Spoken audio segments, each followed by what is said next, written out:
Exactly. All right, guys, it's 2:03. I guess we're gonna we'll get going. First of all, as always, I want to thank Carlos and Joe, who have done an incredible job of really guiding us all through this maze of information that honestly continues to come out.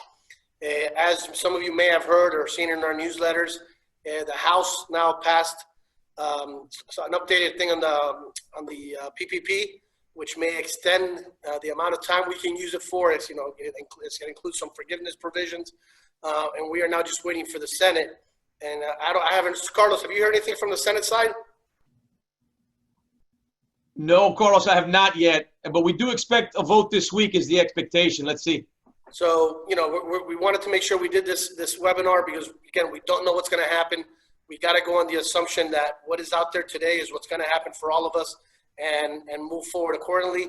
If anything changes, of course, we'll communicate that information to everybody right away and disseminate it to you guys, and right away prepare another webinar based on the Senate's version and see how this all comes together, for the PPP forgiveness.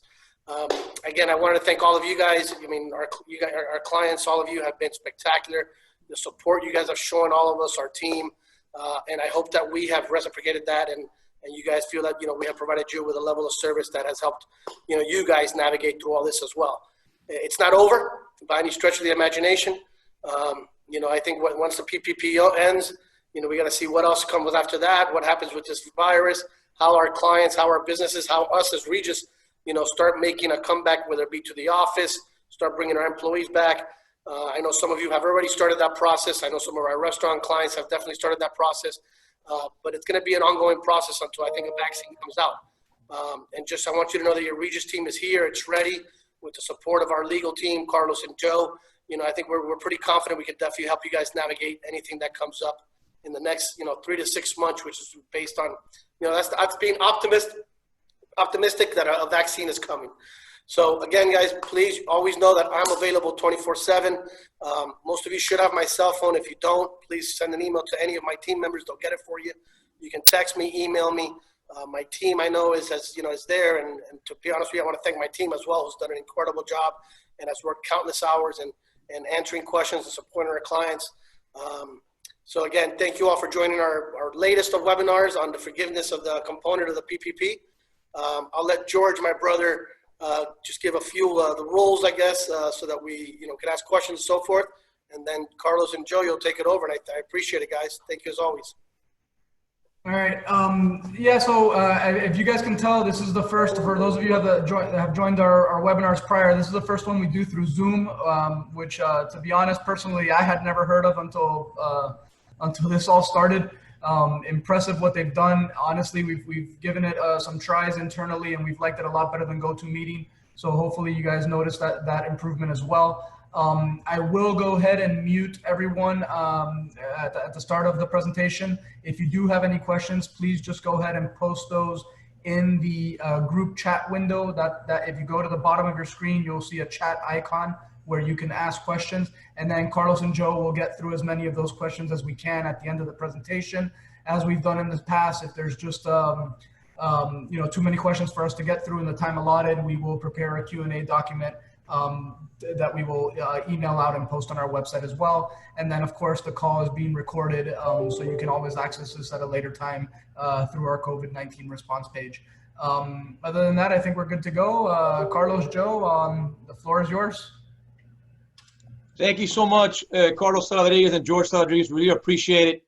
And obviously, thank you, and thank you all for attending. I've always said this on every meeting. I'm so impressed with how Regis has taken the initiative here with so many of these webinars. And this educational process is tough, but it's very impressive how you all have participated in this.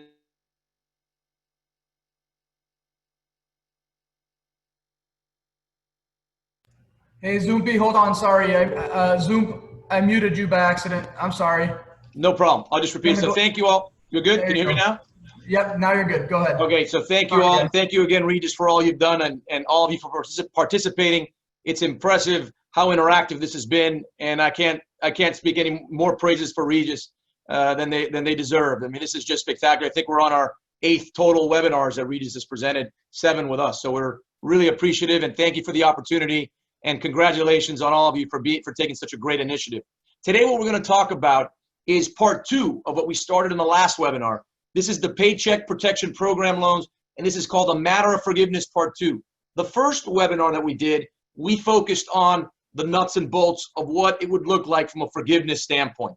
Since that webinar, what has happened that is new is that the SBA has published, that the government has published, the Treasury has published in conjunction with the Treasury, a new application, and it's the application for forgiveness. So what's happened to date is that most companies, not all, there's still some funds available, but most companies have taken out a PPP loan.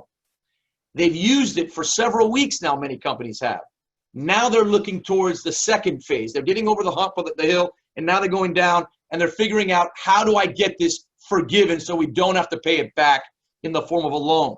So what we're going to talk about today is the application itself and what are the big picture issues and how we can help the best we can to take you through it so that you get it, you understand it, because it's not a simple process. It's a little bit more complex the way it is, but we're hoping to try and simplify a lot of the concepts so that when you do consult with your counsel and your CPA and apply to the bank, you have a better understanding of what it's all about. So we hope you get some value out of this. So let's dig right in. All right. We're going to break this up into 4 parts. One is an overview, big picture. Second is going to be the forgiveness application itself. And the third part is going to be some detail, some highlights on each section and some important explanations. And we're going to conclude it with a Q&A at the end. So let's start with the first part, Paycheck Protection Program and overview. As you know, there's been previous guidance on PP loans given, but many questions were unanswered. They also stated that there would be more guidance forthcoming. Well, guess what? Since our last webinar, we were right. Some guidance has come out. Unfortunately, it's not all there, and we are still expecting some more guidance. But now, at the time of this webinar, at least we have some more information that can help us assess the forgiveness portion. The actual application was published on May 15th, not too long ago. Now, while some questions still remain, what we're going to do today is answer some of your questions from the previous webinar that were unanswered based on the new application. This new application provides some very informative instructions that at the time of the at the last webinar, those were open issues. Some have already been answered, and we're going to try and answer as many as we can. Of course, as always, we recommend that you review your loan forgiveness situation with your CPA and legal counsel prior to submitting it to the bank, because there's a lot of this is always, as you know, in flux. Things are changing. And we'll talk about a little bit of that at the end. What to envision in the coming days and weeks. But review it with your legal counsel CPA at the time of your application, because when you submit it to the bank will have specific guidance, and we want to make sure, and you should make sure that it's consistent with what your understanding is. All right. Subsequent to the application, there were some interim final rules that were also issued that Regis posted on their resource page that I hope you had a chance to review. So what we do is we take the application and we take some of the concepts in those interim rules, and we're trying to bring here a big picture overview to make you feel as comfortable as possible with the application. Now let's get into part 2, the forgiveness application itself. It was, as stated, it was issued on May 15th. Now, what's important to understand, although it totals 11 pages in instructions and schedules, the actual application is 2 pages. The first of which deals with numbers, the second of which is no math. You'll see the second of which deals with more of the certifications and so forth. So it's really a 1-page application with numbers, but there's 11 pages total that help you fill out that information. The application answers many questions on how to calculate several amounts, and we'll get into that now. The good news is we have some definitive answers following our last webinar on some of these numbers. And of course, the application is used for planning for the forgiveness application that you'll submit to the bank. Okay, the substantive part of the application is on page 3. That's that 1 page that has all the numbers that we're going to get into in a second. The second page, as discussed, which is page 4, is a list of certifications. And the balance from 5 to 11 give instructions to the borrower on how to fill out. So what we thought was the best way to do it, let's start with that first page that is the all-important page. This is that page 3. This is the page that everything else follows from.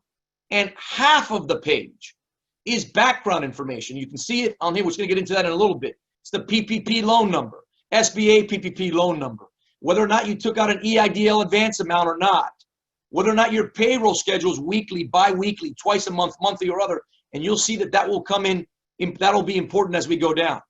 Covered period, alternate payroll covered period. We'll get into that in a second. A new concept.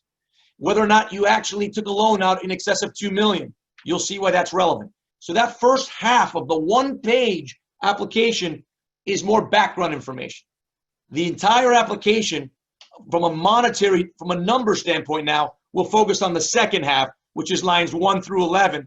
And from a big picture standpoint, it's going to sound a little bit redundant, but I want to have this page visually on the screen so you see where we're going with this. Lines 1 through 4 talk about payroll and non-payroll costs. That is the allowable uses of a loan. So let's think of the big picture here. What does this application do? It asks you to start with the allowable uses 1 through 4. Payroll cost number 1 is the most involved. We'll get into that in a second. And there's a Schedule A that we're going to get into. We're going to talk about in a bit. Adjustments 5 through 7 are key. If you remember from the prior webinar, you can reduce your forgivable amount in one of two ways.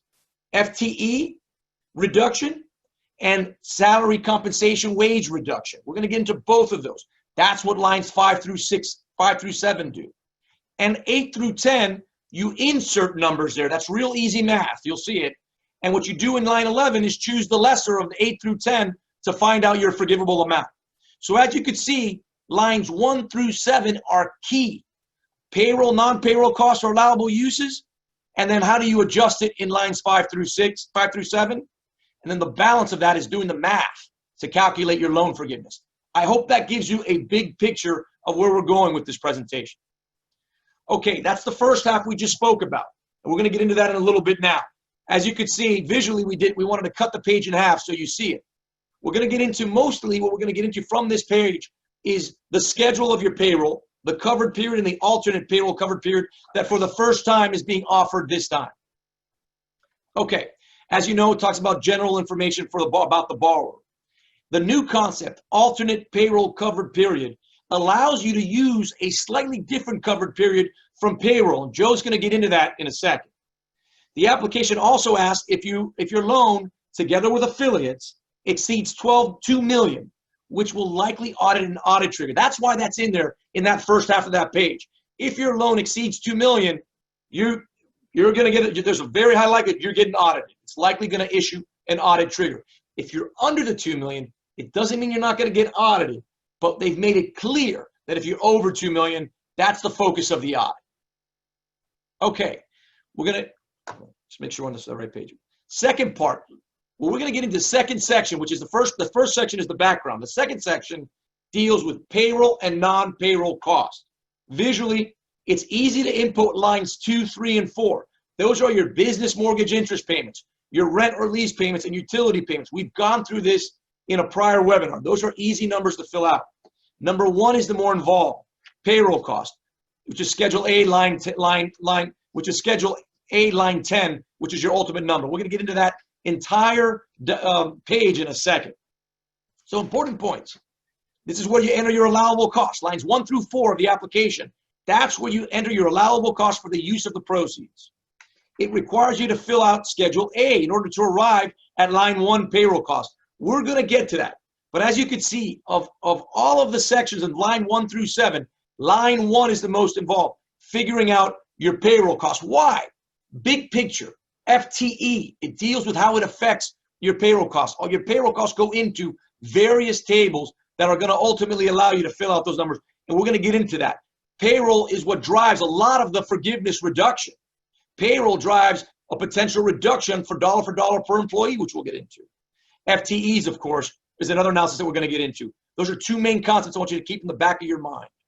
Required calculations to arrive at the number for line 1 is the most involved. So when you look at that page 1, lines 1 through 11, think of line 1 as being very, very involved, one of the most involved parts of the application. Lines 5 through 7, third section, we're going to get into this. This is how you reduce your forgivable amount. That's the focus of lines 5, 6, and 7. It's going to talk about salary wage reduction. It's going to talk about the FTE reduction, and we're going to get into that. And it's going to give you the math to come up in lines 5, 6, and 7 to get the overall reduction. So let's talk about important points here. This is the third section, adjustments.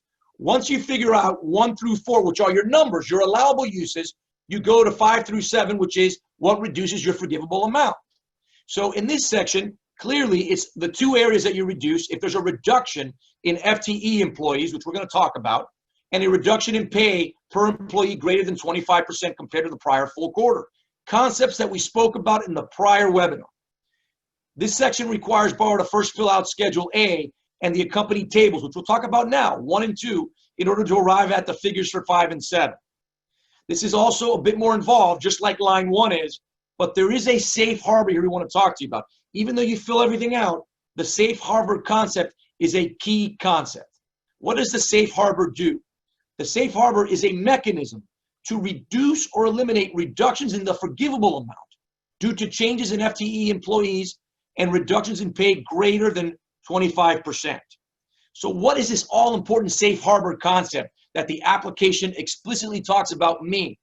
It basically says this: if a borrower restores compensation levels, the salary, hourly wage, and the FTE employee numbers by June 30th, 2020, the borrower can be eligible for elimination of the corresponding reduction amount. So what do you compare that to? The restoration of those levels have to be compared to the levels and numbers for the payroll period, which included February 15th, 2020. So you're going to take your payroll period of February 15th, 2020, and you're going to compare it to what it is on June 30th. And you're going to go back and see, did you properly restore everything? If you did, then you can eliminate a lot of the downturn in that FTE reduction and salary reduction, and possibly in all of it, if you've properly restored everything by June 30th. So that safe harbor is a key concept, and it's a bone that the government threw. Why? Makes sense. You can only imagine that they did it to encourage hiring and money in the economy, because what they're asking you to do is bring you back to your levels from the payroll period of February 15th, 2020 in the numbers by June 30th. That's an overarching goal of the PPP loan program. The final forgiveness calculation are easy. We're going to get into more details now. 8, 9, and 10, you insert numbers, and 11 gives you the forgiveness amount. 11 is the lesser of 8, 9, and 10, which we'll talk about in a bit. All right, important points. This section is where the final forgivable amount is calculated. That's the 8, 9, 10, 11. As I stated, it's the lesser of the 3. The first number, 8, is the allowable cost less the adjustments which you did in 1 through 7. The second one is the total loan amount, and the third is the total payroll cost divided by 0.75. Whichever of those 3 is the lesser, that's your final forgivable amount. All right, part 3, details. So now you've gone through part 1 and part 2. Now we're dealing with the details of each section and explanations. How do we get to that all-important line item number 1? How do we get to fill in some of those gaps? The tables 1 and 2 we're going to get into now will help you fill in these numbers that you're going to need to get to the ultimate forgivable amount. All right, application sections. I'm going to turn it over to Joe to talk a little bit about section by section, and we're going to start with the forgiveness application and some instructions. Sure. So the application sections, as we just broke it down to you, it's 4 different sections for that 1 page of the application. We're going to go down and give you the highlights and the main points from each of those sections. As Carlos mentioned, a lot of these things, there's tables that allow you to calculate what is going to go into that line 1, line 2, line 3, and so forth. But here we're going to give you the big picture, and mainly we're going to focus on things that have changed or are new in this forgiveness application. A lot of these things were done in response to questions about how the hell they would calculate a lot of these things. Now we're starting to get answers because they break it down as the actual calculations on how to get to those numbers, which explicitly answer those questions. Okay. So, okay, these are key items. First section, borrow information. Now we're talking about the first half of that first page. If you recall, we told you that the entire application that has all the numbers and the information with the numbers is that page 1, but the first half is really just background information. We're going to get back into some key concepts here as to what's new that they added. Sure. So, and the key items are basically the alternate covered payroll period, and also there's an audit trigger, that $2 million limit that Carlos mentioned earlier. But so we'll move along and we'll go straight into the alternative covered payroll period. Now, this is a new concept, a very welcome concept. This should simplify a lot of your accounting. And what it is saying is basically for administrative convenience, which is basically for you all's help, borrowers with a biweekly or more frequent payroll schedule may, you have the option, elect to calculate eligible payroll costs using the 8-week period that begins on the first day of their first pay period following the PPP loan disbursement date.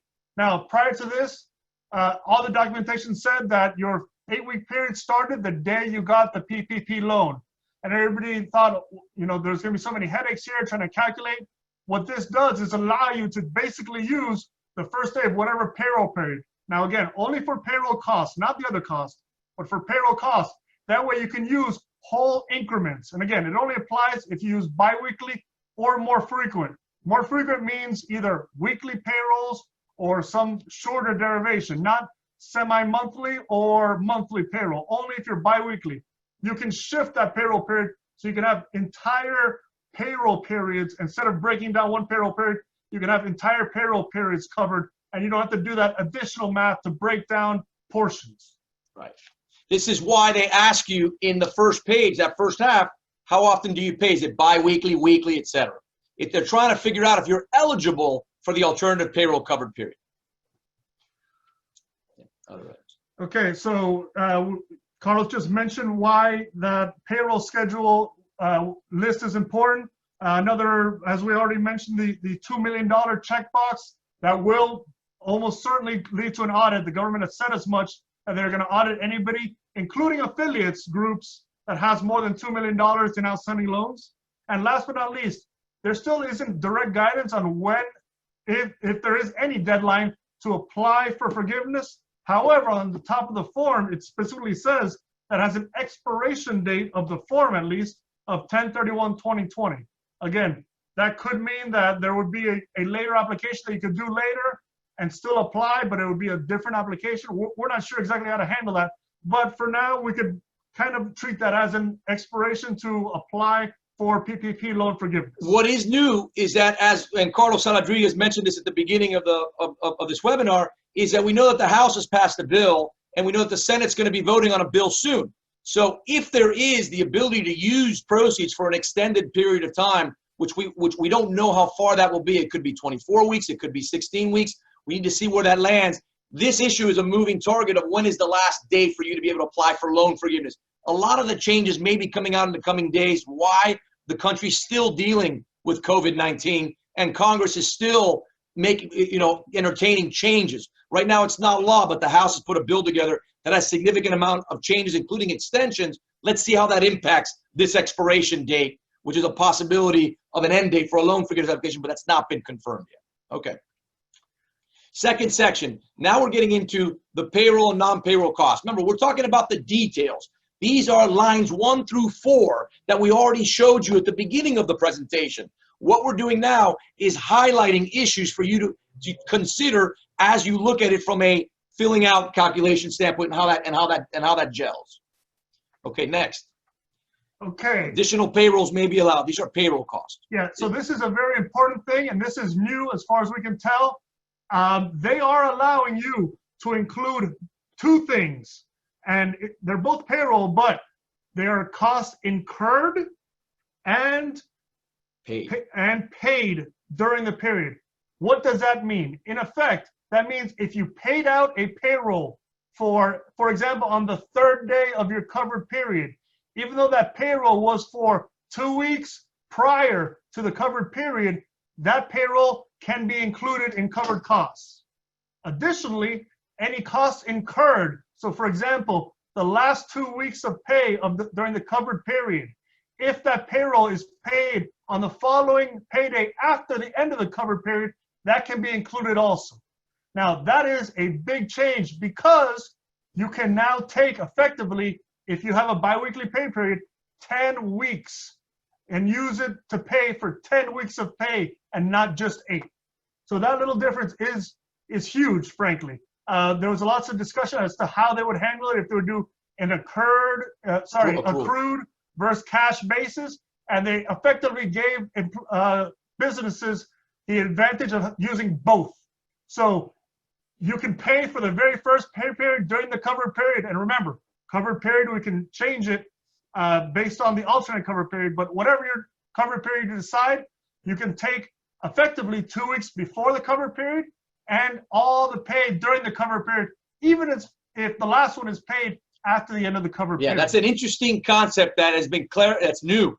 It's the wording that caused a lot of buzz is incurred, paid and incurred, which is quite interesting. And that's where the interpretation that many are saying is now you can seek forgiveness for more than just 8. All right, payroll costs. Yeah, so this is more that idea that you can pay after the end of the covered period. It says specifically that as long as it's paid by the next pay date, they're eligible for forgiveness. Yep, as long as it's on or before the next regular payroll date. Now we're going to get into Schedule A.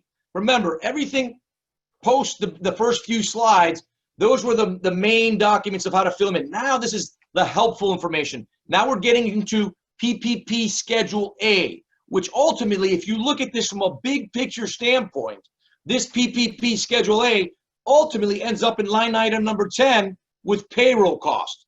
That is the number that you are going to insert in line item 1 in the original application, if you recall. So all of 1, 2, 3, 4, 5, 6, 7, 8, 9 leads up to that number 1 in the original application that's on page 3 of the entire 11 pages. So you're trying to get, in this Schedule A, you're trying to get down to line item number 10.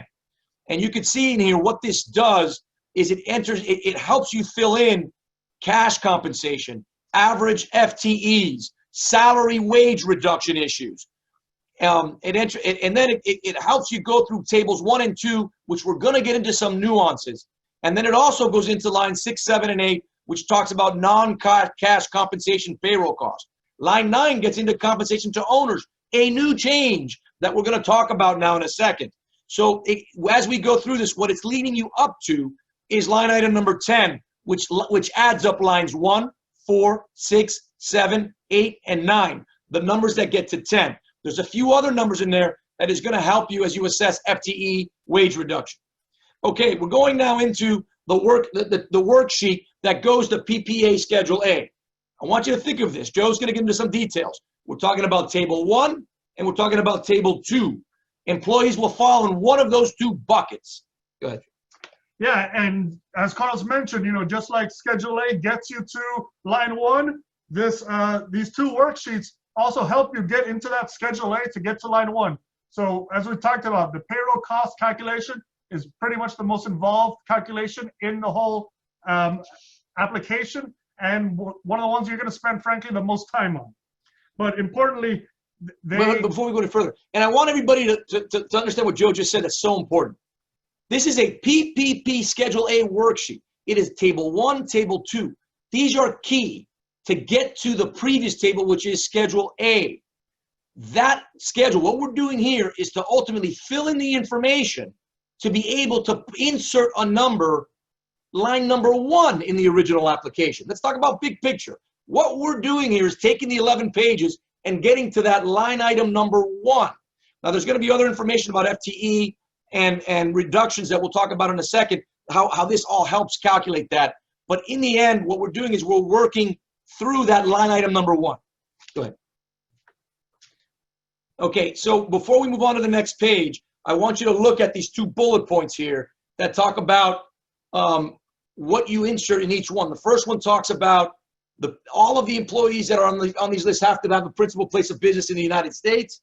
And the second one, which we're going to get into in a second, talks about the compensation threshold that Joe will talk about. So there's a difference here in these 2 tables in which employees get in there. And I may bounce back and forth.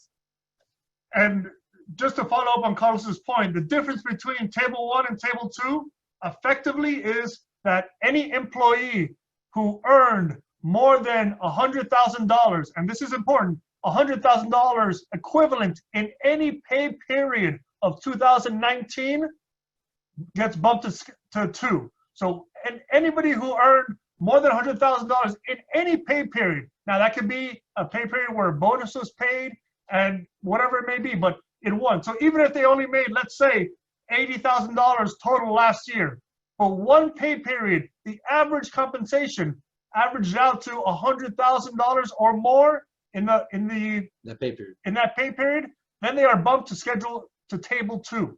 That's a great point, because a lot of people were confused about this. What they clarified in this application was you get in table 2 if you made $100,000 for any pay period in 2019, even if your total for the year was less than $100,000. In the first one, you have to have less than or equal to $100,000 for all pay periods in 2019, or if you were not employed by the borrower at any point in 2019. Why are they differentiating between table 1 and table 2? Clearly, remember what we spoke about in the prior webinar. If you make $100,000 or more, you're not affected by the salary hours wage reduction formula. You're not affected by the reduction in forgiveness criteria if you make $100,000 or more and you reduce them. So that's important. They're differentiating the two for ease of calculation. Table 1, $100,000 equal to $100,000 or less for all pay periods, or you weren't employed by the borrower. Table 2, more than $100,000 for any one pay period. That has a ramification on your ability to figure out if you are impacted by a wage reduction. Yeah, effectively, you want your employees to be in table 2. Yep. Because any salary reductions wouldn't get counted against your forgiveness if they're in table 2, as opposed to table 1, where salary reduction would possibly get counted against your forgivable amount. Yeah, and what's key is that what they give you is that you notice that they're not asking you just for the employer identification, the employer name, cash compensation. They're going to get into in here. We're going to help talk about the average FTE per employee and the salary hourly wage reduction. Notice in table 1, for those making less than $100,000 or equal to for all pay periods, they have the salary hourly reduction column. Table 2, it's noticeably absent. Does that make sense? That's because if you made more than $100,000 in any pay period in 2019, you don't get affected by the salary hourly wage reduction. Yeah, and just one other point.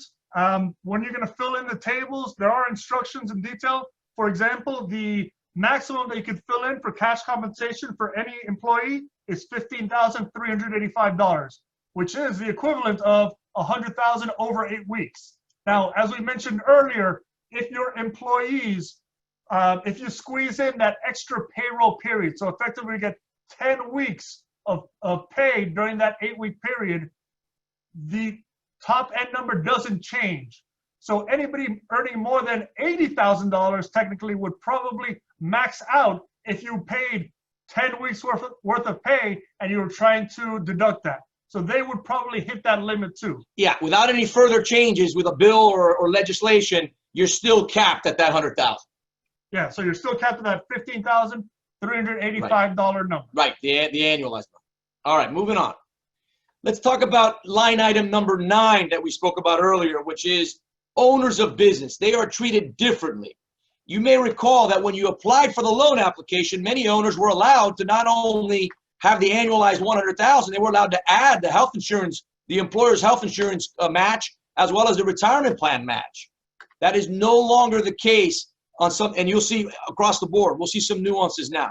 Owners of business may be treated differently, including having additional caps on forgiveness depending on their status. There's 3 different stats. They talk about general partners, they talk about Schedule C filers, and they also talk about owner employees. General partners and Schedule C filers do not get the additional forgiveness for health insurance contributions or retirement contributions from the employer. So of those 3 categories, 2 of the 3 no longer get the additional amounts on top of that annualized $100,000. When they applied for the loan, some banks were actually allowing you to add across the board for owners the health insurance match of the employer and the retirement plan match. For forgiveness purposes, 2 of those 3 do not get the forgiveness for the health insurance match by the employer or the retirement contribution. Non-payroll costs. Let's talk a little bit about how this application adds a little bit more flexibility. Yeah, sure. Non-payroll costs, they also added in that little bit of flexibility that they did to payroll costs, in that if it is incurred during the covered period but paid later, you can use it. So it also extends, similar to that 8-week period may account for up to 10 weeks of payroll.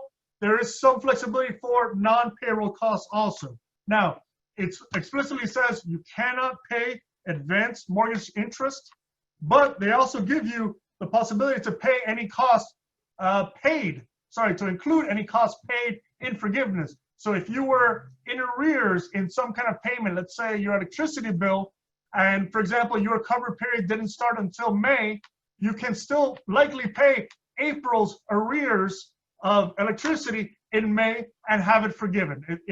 It's also paid or incurred. All right. Reductions in forgiveness. Now we're talking about the third section, which talks about the adjustments. Remember, we had spoken about the beginning, 2 ways that you can get your loan forgiveness amount reduced, and that is FTE, the FTE reduction assessment, as well as the reductions in compensation compared to the prior full quarter. Remember, though, the safe harbor, which we spoke about at the beginning, if you return everything, if you return it back by June 30th, compared to the payroll period of February 15, 2020, you could avoid these reductions. So we're going to get into the reductions in forgiveness at this point. They use worksheets in the tables, as you've seen. Some of these columns that we've just gone through, table 1 and 2, have the FTE and the salary reduction columns in there.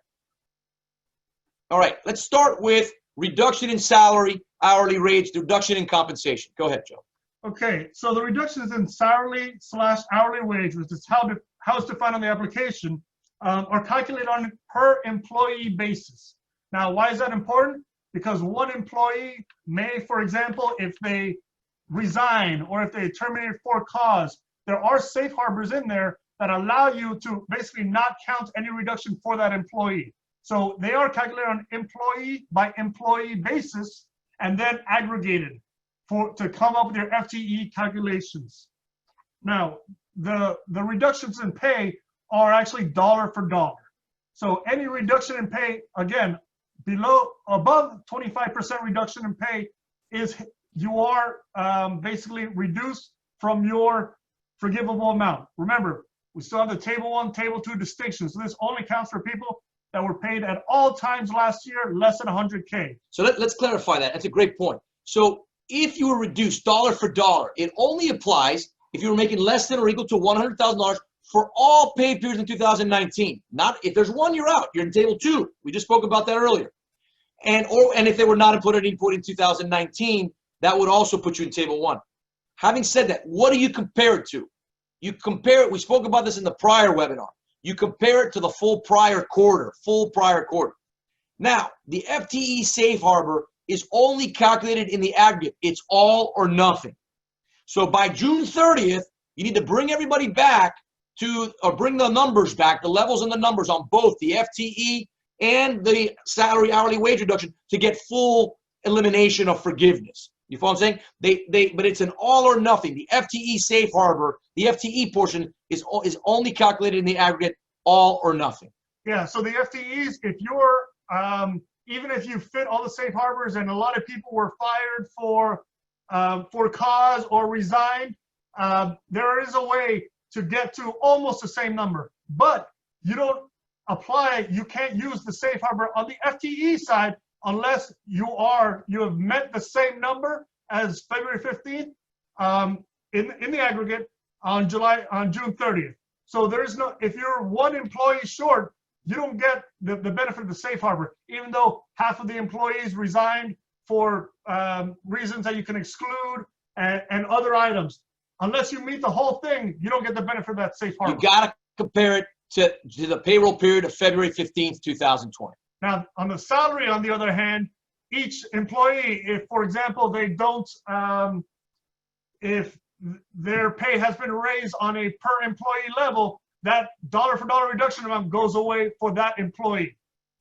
It's a per employee basis as you reduce the numbers if you reduce the numbers on the forgiveness amount, it's a per employee basis. The entire analysis, on the employee salary compensation hourly reduction, when you compare it to the prior full quarter, is a per employee basis. Okay. Now, this is another page. What does this do? This is where you're going to sit down with your CPA as you prepare the package. This is a background information in the application that's very helpful. What does it help you do? It helps you determine if there's been a reduction in wage calculations. You notice, determine if pay was reduced by more than 25%. Determine if the salary, and this step 2, determine if the salary hourly wage reduction safe harbor is met. See how it talks about the February 15th, 2020? And what that does is say, did you bring it back? That's a per employee analysis. And then what you do is you determine the salary hourly wage reduction. They use the 0.75 because you remember it's greater than 25% that you get dinged on forgiveness. Then it keeps going, and then it says if the employee is an hourly worker, compute the total dollar amount that exceeds 25% as follows. It gives you the formula. You input these numbers. If the employee is a salaried worker, compute the total dollar amount of the reduction that exceeds 25% as follows. You input these numbers. So what you're going to do is you're going to take the information, the payroll record information, and you're going to be able to figure out here if they in fact got reduced before more than the 25% such that there's a threat of a loan forgiveness reduction. Yeah, and if you notice, the very last part here, E, that is the number that you're going to stick for each employee in their box 3. Now, this can obviously be turned into a spreadsheet, and I know many people have already turned that into a spreadsheet, but the sum of this whole process that we're looking at right now is only to stick in for one employee in box 3 of the table. And I'm bouncing back. I'm going back to the table. You see here how it's employee name, and then then here it talks about the salary hourly wage reduction per employee. You use that chart you just did to fill in that number per employee. Okay? All right. Good. Full-time FTEs. There have been some very interesting developments. The FTE analysis, the good thing is we now have a little bit more guidance on what it means to be an FTE, and we'll get into that in a second. What the FTE employees is, it's the unit required by the CARES Act to compare employment levels between different periods.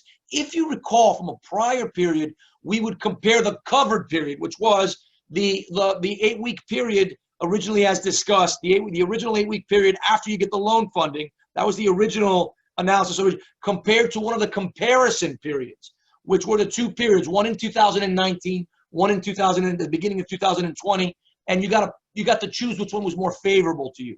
The FTE is still doing that comparison. It's not a simple count of employees. It now uses average weekly hours worked by each employee during the period. This is now an assessment on a per employee basis. You're figuring out the FTEs. So how is it calculated now? How do you calculate an FTE? It's based on dividing the weekly average of each employee by 40 with a maximum of 1. So what does that mean? Let's say you have somebody in week 1. Let's say that you end up choosing the 8-week period. 8 weeks. In week 1, they work 40 hours. Week 2, 60. Week 3, 20. Week 4, 50. Week 5, 80. Week 7, 60. And week 10, 40. You're going over the average. You're going over the average in that 8-week period of 40 hours. You take the average. Your average may be 55 during that 8-week period, plus or minus. You divide that average weekly over that 8-week period. You take the average per week, and you get the total number, and you divide it by 40. If it comes out to 1.2, your FTE is capped at 1.0. If you do the average and it's 20, 30, 20, 20, 20, and your average goes under the 1.0, then you reduce it. You can only go 1.0 or under. You cannot get the benefit of going over. The FTEs are then added together to get the FTE employees for the period. So let's go back to that chart we spoke about earlier. Remember table 1, table 2? Both table 1 and table 2 have the average FTE per employee on each column. Does that make sense? It's box 2 and it's box 5 that you total them up to figure out the FTE analysis. All right, going back here. Go ahead, Joe. You want to say something? Yeah, and an important thing is you're going to have to calculate FTEs for likely multiple periods because there's going to be your look back period and there's going to be the current period. And further, there's likely going to be, if you want to try and use one of the safe harbors, the February 15th period and the June 30th period. So there's multiple calculations of FTE that unfortunately you're going to have to do for each of those to figure out comparisons and to figure out which one favors you. Calculations are similar, but for different time periods. So effectively, you have to do it all over again. And one other small, I guess, detriment is, as Carlos mentioned, each employee has a maximum of 1.0. That means that even if you have somebody that works 60 hours a week consistently and another person that works 20 hours a week consistently, you're still going to be at 1.5. You don't, the employee that works a lot more hours doesn't effectively augment the employee that works few hours. Right. They're You still don't capped at 1.5. you don't get something called rollover credits or rollover hours, which is a concept you see in other industries. You don't get the rollover credits. You're capped per employee at 1. What is interesting, and this is another development that was key. One of the main questions was, what happens if an employee leaves me, or I fire them for cause, or they refuse to return to work? Am I going to be punished as an employer? What the application did was make an exception on the FTE reduction for those to protect employers, for those who leave voluntarily, are fired for cause, or refuse to return to work. They didn't get into a definition of for cause, but it's quite interesting that they made this caveat. So what are we recommending employers do? Document. Get the resignation letter. That's key. Keep your files handy so you can justify a for cause termination. If they refuse to return to work, put that in writing and give them the option to come back to work. And if they refuse, at least you have the option to get them to sign off that they refuse to return to work. Great exceptions for employers. And now when we talk about FTEs, we had talked about before we get off this slide, if you recall one of the prior webinars, we had talked about the ACA definition of FTE. It's different. What they ended up choosing was basing the FTE on a 40-hour work week, as opposed to ACA, which had a bit more flexibility in a reduced number of hours. What they did is they did not take the ACA definition, which is where they had the full-time equivalent employee definition. And what we mean by FTE is full-time equivalent employee, and they made it different. They said, we're going to use it as a 40-hour work. You can go down on your fraction. Remember, you take the numerator divided by the denominator, and you can be at 1 or less. But it's based, to get to 1 now, it's not based on 30 hours. It's based on 40 hours, which is quite interesting. All right, reduction in FTE. Now, there's another caveat. A borrower can elect to use a simplified method. They can assign all 40-plus hourly employees 1.0 FTEs, and anyone under 40 hours, 0.5 FTEs. It's a bit of an ease option for that they gave and said, look, you can go 1.0 FTEs for everybody over 40, and anyone under, you can put it at 0.5 across the board if they're under 40 hours. And one other important point here, they did give us some guidance. A lot of people were asking, hey, what if people are at home, but we're still paying them? How do we handle that as far as hours? The guidance did answer that, and actually they said it's however many hours you pay them for. So even if you are still paying them full time, but they are sitting at home working, that counts as 1.0 FTEs. Yep. And as discussed earlier, the FTE safe harbor is only calculated in the aggregate all or nothing. Remember the distinctions between FTE and reduction in hours. Fourth section, final forgiveness amount calculation. The last calculation, which is now we're going back to the original application, if you recall, 8, 9, 10, resulting in 11. This is just math. And what it does is you find the lesser of the 3 options to determine the final forgiveness amount. The 3 numbers were the loan amount. If you got 100,000, it's 100,000. Total cost less adjustments is the second number, and the payroll cost divided by 0.75. Just the payroll cost divided by 0.75 is the third number. Number 11 on the final number in the reduction forgiveness amount is the lesser of one of those 3. Okay. Final forgiveness amount calculation. Now, one of the interesting things that they did here is they effectively answered our question by providing a calculation. People weren't sure, what if you would spend less than your total loan amount? There was, the original guidance said that if you don't spend 75% of your loan amounts, anything else would not be counted. So it was very curious that possibly if you couldn't spend all the money, meaning you didn't have enough costs that were allowed, how could you calculate this? They cleared that up somewhat, and they said, hey, we're going to use your total payroll cost divided by 0.75, which effectively means you get your payroll cost plus a third, and that third is your non-payroll cost, and that's your maximum forgivable amount. So that was an interesting thing that they did by calculation, effectively explaining how they're going to treat that. So they're basically reducing your non-payroll cost forgiveness, but still allowing at least a certain amount of non-payroll cost forgiveness. All right. The second page of the application. So now what we've done, we've gone through page 1.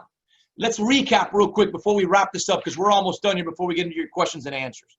We've recapped.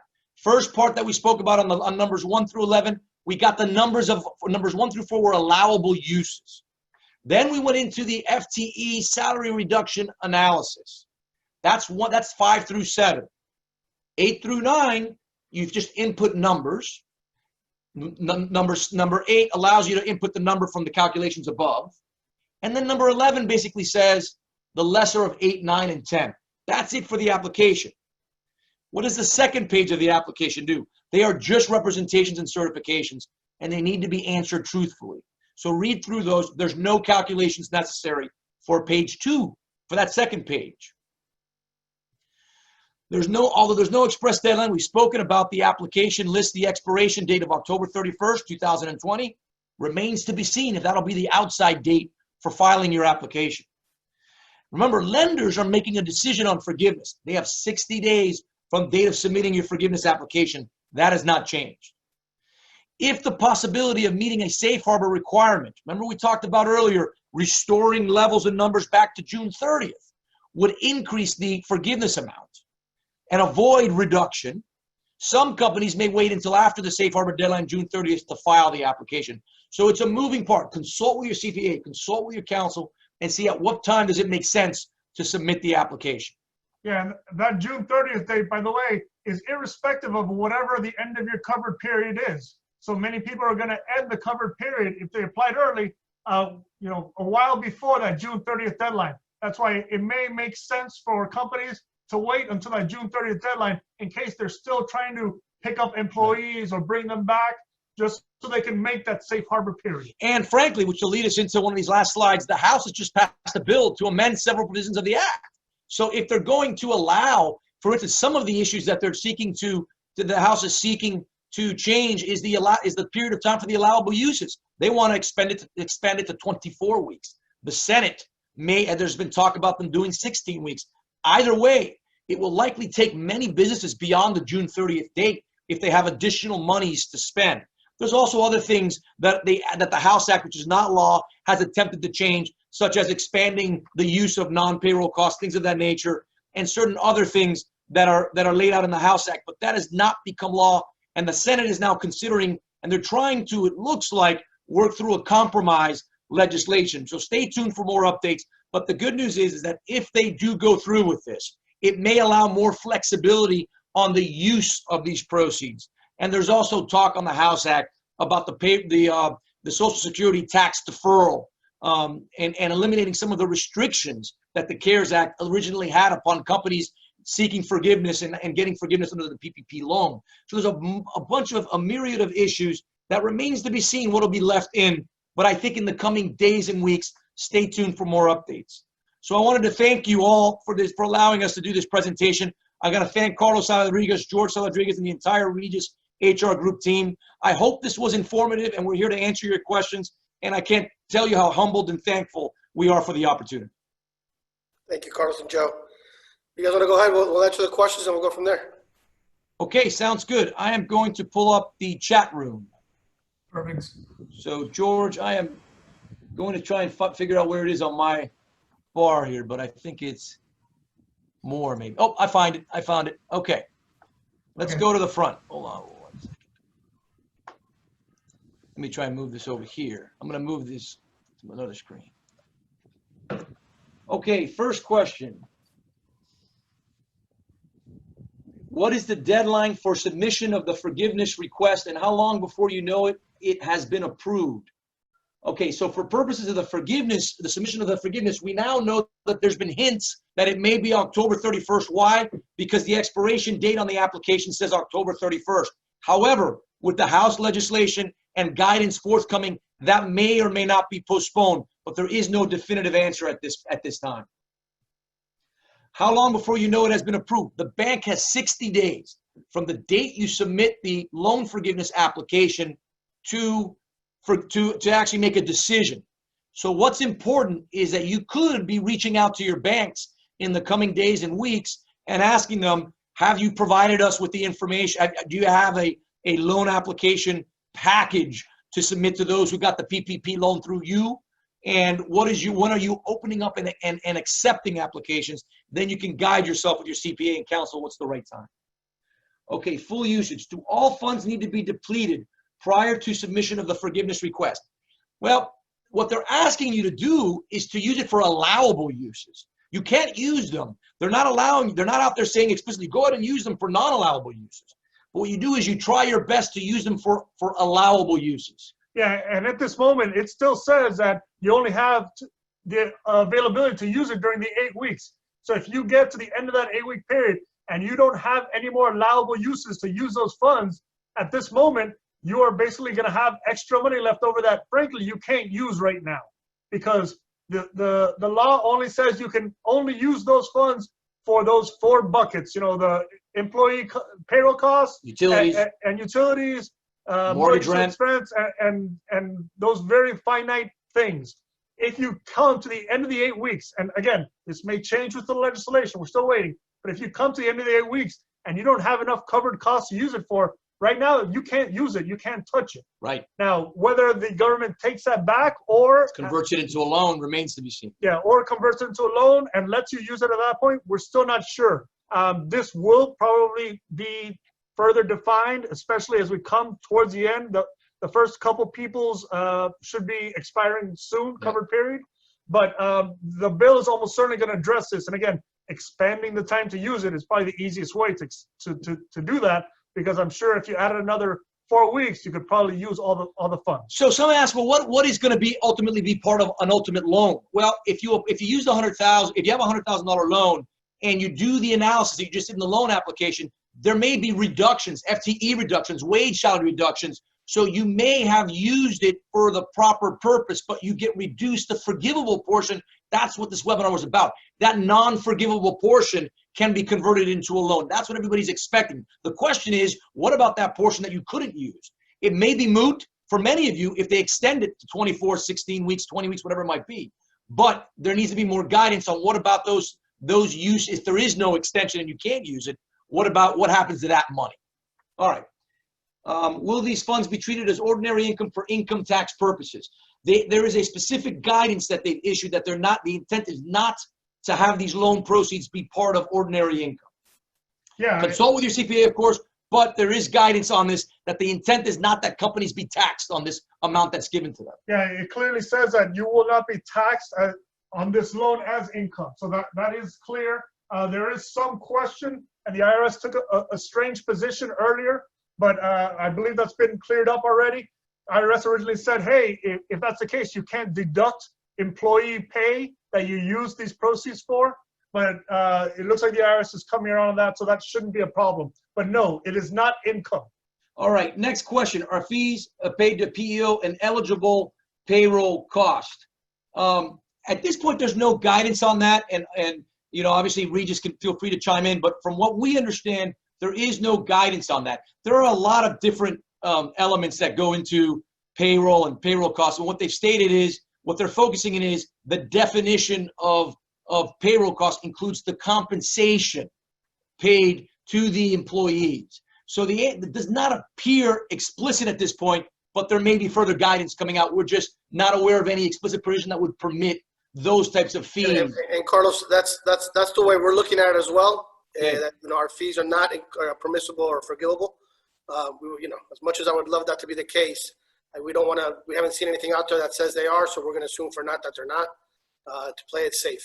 Okay. Table 1 and Table 2 only want the monetary amounts for the 8-week period versus the annual pay. Well, that is true, but remember, they allow you to do either paid or incurred during the 8-week period.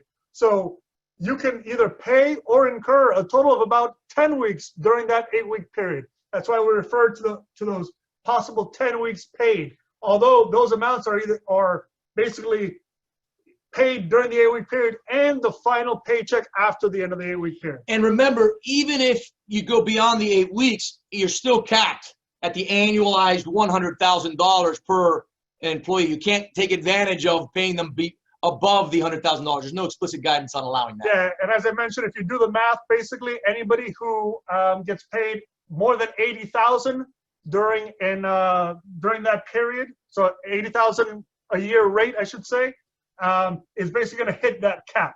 So at $80,000, if you pay them $80,000, and you squeeze 8 weeks of pay into, 10 weeks of pay into the 8-week period, you're going to hit that $15,000 and some cap, which is the outside cap regardless, according to the calculations. All right, moving along. Does anything happen if the company has reduced employee salaries but brought them back up during the 8 weeks, but then reduces their salary again after the 8 weeks?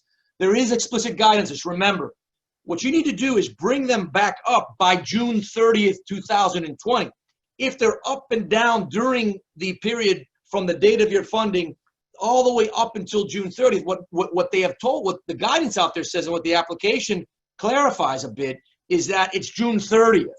So what it doesn't say is what happens after, but you have to be able to compare the June 30th time period to the February 15th, 2020 payroll period to actually be able to compare if you satisfy the safe harbor. There may be some ups and downs, but go ahead. Yeah, Carlos is right. Anything that happens right after, let's say July 1st, technically is not included in the calculation. So you are free to do whatever you may need to do after that June 30th period. But interestingly, there is a little bit of play there in the language of what happens if you restore, for example, everybody's paid by June 15th, and then you reduce it the following week. It does appear to say that if you restore it by June 30th, which would effectively allow you to restore it a prior period and then go back down, it is not so clear. It definitely leaves some up for interpretation. Hopefully they will clear that up, but we don't know that answer quite yet. But there is a possibility that you can restore it at a period prior to June 30th and still get credit for restoration. Yeah, and that I think is a great nuance that they hopefully with the further guidance will clarify that. If the FTE is based on 40 hours and we pay certain periods overtime, that is not included. Okay, so for purposes of the FTE calculation, the overtime is helpful. Why? Because for purposes of finding out an FTE, you average the weekly number of hours worked by that employee during the 8-week period. So they could be working overtime. They could be working 60 hours, but the average at the end cannot exceed 40 over 40, which is 1 hour. Now for purposes, one FTE, right. So you can have 40, 80, 60, 50. Your average over the 8 weeks divided by 40 could be 50, but you're still limited at 40. So it can help you to balance a week where the average was less than 40 for purposes of calculating the FTE. But overall, the average over that 8-week period cannot exceed 1 FTE. And those averages are calculated by employee. So if an employee works 60 hours one week, 40 hours the next, their average is still 40. So it's 1 FTE. It doesn't help if another employee works 20 and then this employee works 60. As we mentioned, it's employee by employee basis. So it wouldn't help other employees, but if that same employee worked a lot of hours one week and very few the next, you do get the average. Right. Are workers' comp eligible payroll costs? No, they're not. You mentioned exceptions in the FTE calculations for employees who left voluntarily. Could that also include employees who requested to be reduced from full-time to part-time? Yes, the answer is yes. It does include that. It does include exceptions. Another actually point that we should bring up, the guidance now, the guidance actually issued after this application makes clear that you are not going to get basically hurt for both a reduction in FTE and a salary reduction at the same time. What does that mean?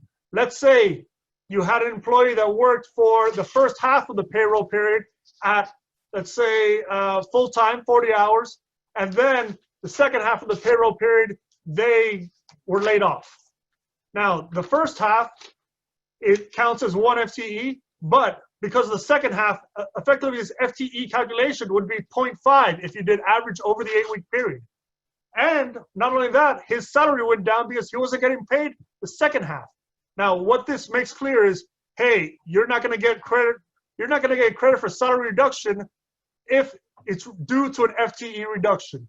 So forget about the salary reduction. If you went down in FTEs because he was laid off, you're only going to get counted as a reduction in employee. You're not going to get counted against a salary reduction. Now, it leaves open if you cut their pay in half first and then terminate them, how that would be treated. Still a question, but at least you're not going to get credit for not paying him for the second half of the period, you're only going to get dinged, let's say, for the reduction in FTEs. Okay, next question. Are utilities defined? Aside from the common electrical, AC, water, some consider other utilities, other items as utilities such as telephone, teleconference, IT services. The answer is yes, it is defined, and it's in the application. And what it defines covered utility payments are business payments for a service for the distribution of electricity, gas, water, transportation, telephone, or internet access for which the service began before February 15th, 2020. So this is where it's going to get interesting, and we're hopeful that there's more guidance. Is it talks about these services that were provided as utilities, but there is no guidance on interpreting some of these specific line items. We had a question that dealt with transportation, for instance. Is interstate transportation as part of the ordinary course covered? There's no explicit guidance on that. But it also doesn't say is hardware versus services covered.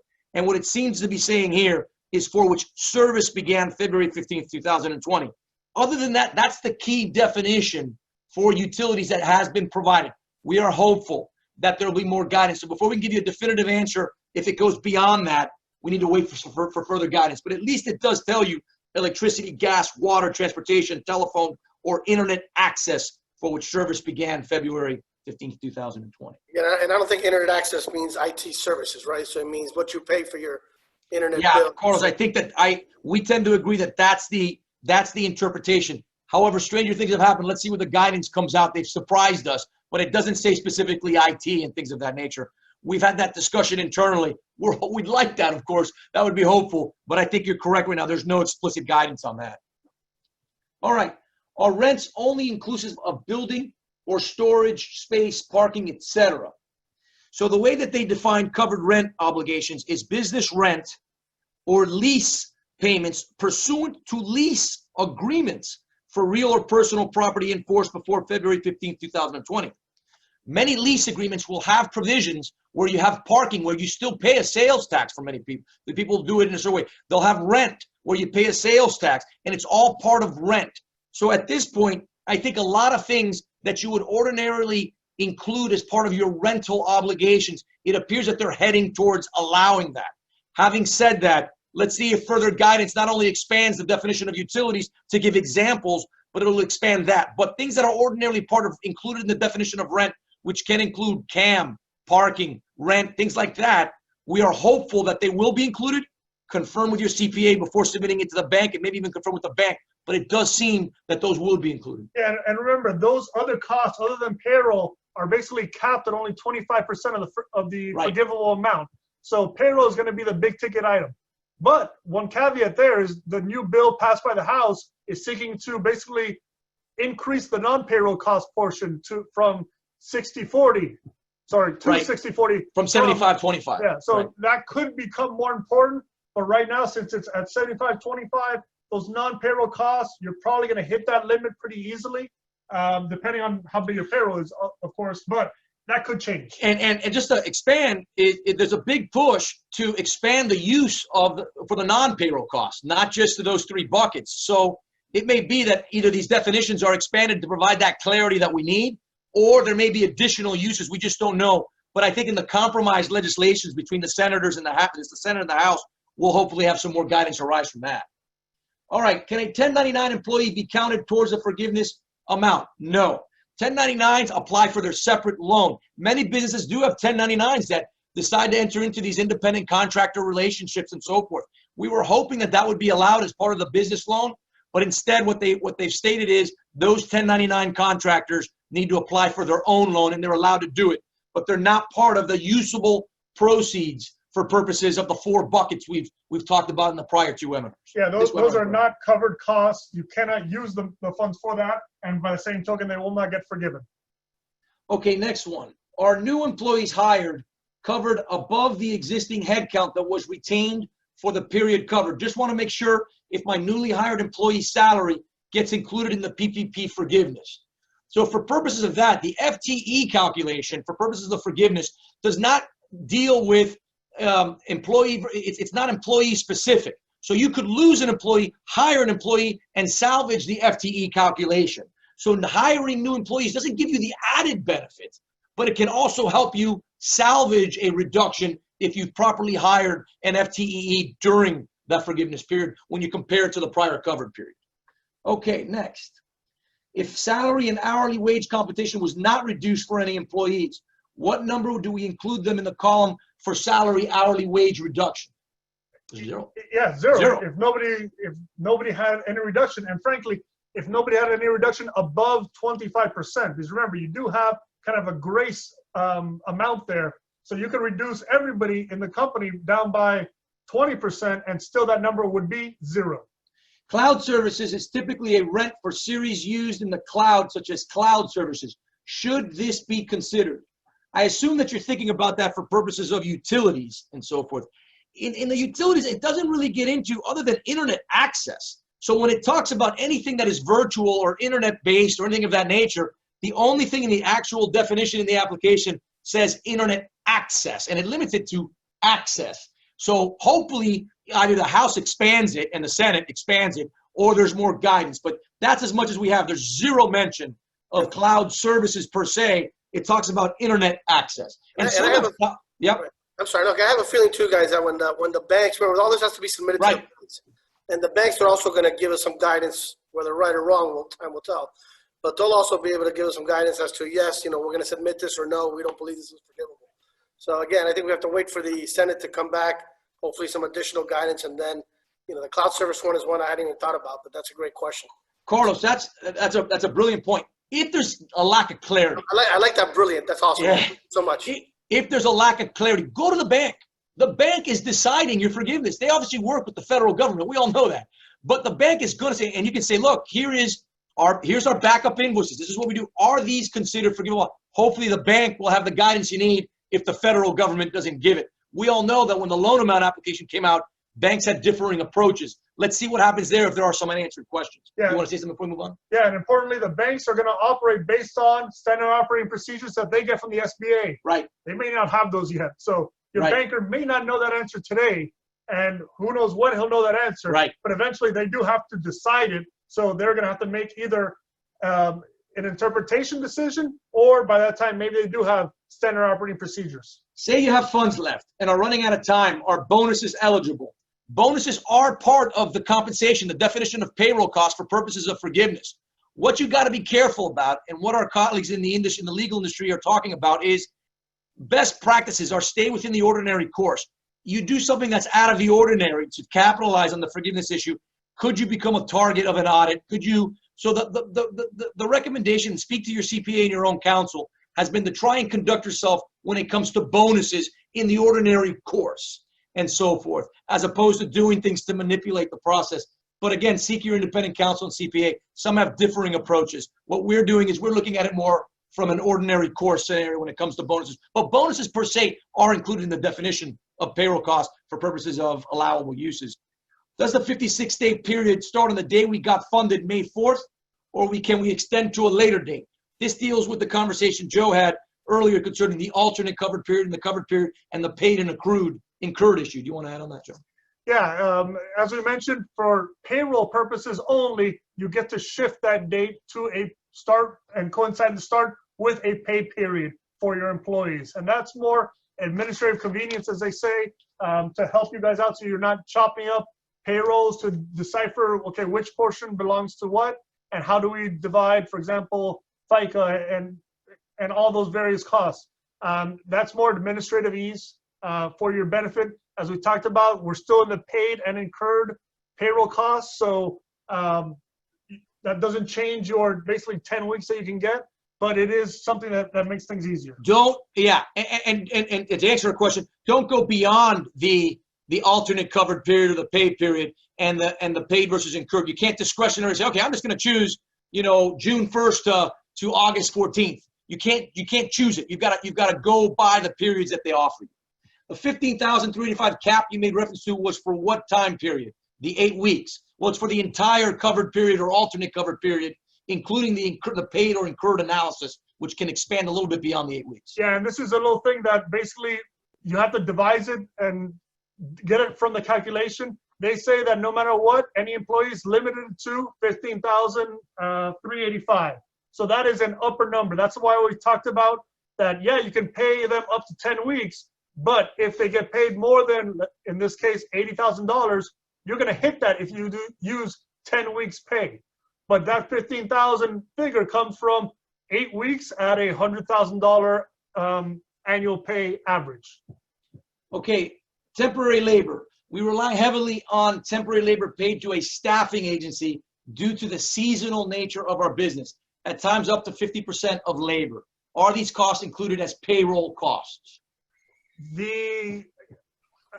I believe the answer is it depends on how you treat it. Yes, temporary labor wages are certainly included. It will depend on how you treat it. If it's direct wages, if it is 1099 to a company, that all makes a difference. Right. This was probably litigated a little bit when you first applied for the loan. Whether or not you included those costs in your application may decide on how you treat it later on down the line. So that would be important. So yes, it can be. It may not be though. And also look on how you treat it. Because remember, calculating the loan costs, your loan amounts is basically, X times your payroll period. So look back to how you use it. If you didn't include them in the beginning, first off, you might run out of money regardless to pay them. And second, if you didn't include them as employees before, you probably can't include them now. Next question. George, let me, Carl, I'm sorry. Jorge, that's a great question also, and we'll do our best to maybe try to get you a little more guidance on that. Yeah. And some more information. So give us a little bit of time and we'll follow up with you. Yeah, and where I think it's going to be key, and what Joe said earlier, it's important how you classify them and how you treat them, because what the government's going to want to do is avoid a double dipping here, because the staffing company, depending on the staffing company, may have their own loan. So how you treat it is key. What you read in the definition of rents, from what you read in the definition of rents, I believe it included equipment leases. So things such as copiers or scanners can be included as rent payments. So the definition actually does say, it gives some guidance on this issue. It says business rent or lease payments pursuant to this for real or personal property in force before February 15th. It doesn't use the word and, so it uses the word or, so it would make sense that equipment leases and copiers should be included. Hopefully there's more clarity, but it does use the word or and not and, which would render in favor of arguing that it can be included. If you were funded on a day that was in the middle of payroll period, can you use the payroll incurred, including the days before, for that entire payroll period, even though funded on day 7 of 2-week period? I'm going to repeat that. If you were funded on a day that was in the middle of a payroll period, can you use the payroll incurred, including days before, for that entire 2-week payroll period, even though funded on day 7 of 2-week payroll period? This is the prior. So if you get funded let's say you get funded on May 21st and your payroll is May 24th and it includes the prior 2 weeks, you can include them because it's paid during the covered period. So it's paid or incurred. So even if there's time prior to May 24th, that May 21st, the funded period, you can include it if your payroll period was paid during the covered period. Yeah, the benefit of the paid language is that basically you can pay for past payroll periods, but the benefit of the incurred language means you can also get credit for things that you pay after the end of the covered period, but were incurred still during the covered period. For example, if they 5 days during the covered period were paid, 12 days later, you could pay for that portion, those 5 days. Okay, I think, oh wait, we got one more. Nope, that's it. So I think we've answered all the questions in the chat room. Carlos and Joe, George, I'm going to turn it over to you both. Thank you so much again for the opportunity. We're humbled and honored to have done it, and look forward to hopefully continuing this path. This is great that you all are doing this, and I hope you learned a lot from today. Thank you so much. We did, Carlos and Joe. Thank you as always. An incredible presentation. I think actually, you know what? Hold on. I think there may be one more question. Sure. Hold on. Okay. Gotti just sent something that says a question I didn't post. Gotti, if you want, send that to me and I'll get you an answer. I don't see the question here, so we'll get you an answer on that. But guys, thank you very much. Great job. We'll wait to see what the Senate does. And then, we'll be back, we'll get to everybody here as soon as possible. And we'll go from there and see what new regulations come out as they do daily, unfortunately. So again, thank you, Carlos. And George, I know you got something to mention.